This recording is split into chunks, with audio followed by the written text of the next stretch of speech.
We have an I-Team investigation for you tonight looking at the risk of ransomware attacks against Connecticut cities and towns. Many places have been in the headlines recently for all the wrong reasons. So we asked Chief Investigative Reporter Eric Parker to look at what's being done to protect your data from hackers. The technology lives in a small closet on the 4th floor of New Britain City Hall. A stack of servers, a tangle of cable, the nerve center for a city of 70,000. We do have data information on people records. Our city clerk has birth records and records of finances and real estate. So it is our duty, and we take it very seriously to keep that information protected. It's a big deal to you. It's a very big deal for us. As Director of Support Services, it's not the equipment that keeps Paul Salina up at night. It's the users and their vulnerability to outside attack. We have approximately just under 800 people who have email access to the city.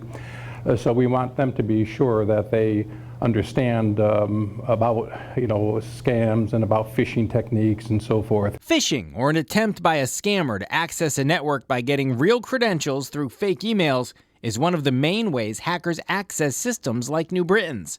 Any access is a potential for a ransomware attack. We have filters, we have protections that we constantly are updating. They scan all of the attachments. They look for things that are unusual. But as recent headlines have shown, even sophisticated defenses can be vulnerable. And cities and towns across Connecticut have paid the price, in some cases literally paid the price, when hackers take down an entire system and demand a payment or ransom before they'll allow access to the data. It's happening more often, and it's becoming increasingly well-timed to exact the biggest pain. We've seen basically a doubling of ransomware attacks from 2018 to 2019, and it's continuing to accelerate as the year progresses. And we've seen the attackers getting smarter in when they launch attacks. So, for example, we saw 15 attacks against school systems in August and September of this year, designed specifically to either force school districts to pay or delay the start of school. Alan Liska from Recorded Future tracks these attacks nationwide and gave the I-Team some examples in Connecticut where attacks against municipalities have occurred in places like Plymouth, Colchester, Portland, Hamden, Middletown, Wallingford, Watertown, and Wolcott. That town drew news coverage after back-to-back attacks on the school district last year. Liska says he always advises clients not to pay the ransom, but that's not always cheap either. In Atlanta, they refused to pay a ransom of $52,000 after an attack, but ended up spending upwards of $2.8 million rebuilding their network.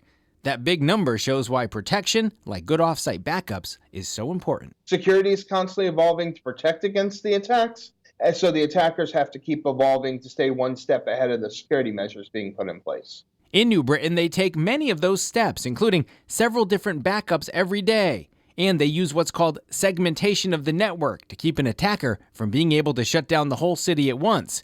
They do that by restricting who has access to what. There is probably no one within the building except for the IT people have access to everything.